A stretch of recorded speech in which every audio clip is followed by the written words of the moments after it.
கோவையில் மினி பேருந்துகளில் ஆபத்தான பயணத்தில் மாணவர்கள் அசம்பாவிதங்கள் ஏற்படும் முன்பு நடவடிக்கை எடுக்கப்படுமா? பொதுமக்கள் எதிர்பார்ப்பு. கோவை இருகூர் ஏஜிபுதூர் சாலையில் தங்க மினி பஸ் தினமும் காலை 8 மணிக்கு இயக்கப்படுகிறது. இந்நிலையில் அந்த பேருந்தில் தினமும் பயணிகள் அதிக நெரிசலுடன் படிக்கட்டில் தொங்கியபடியே பயணம் மேற்கொண்டு வருகின்றனர்.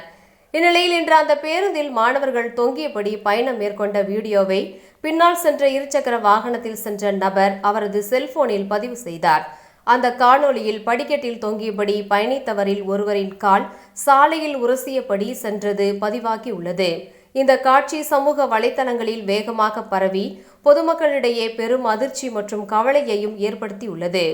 பேருந்து பயணிகளின் உயிர் பாதுகாப்பை உறுதி செய்ய போக்குவரத்து துறை மற்றும் அதிகாரிகள் உடனடி நடவடிக்கை எடுக்க வேண்டும் என பொதுமக்கள் கோரிக்கை விடுத்துள்ளனர்.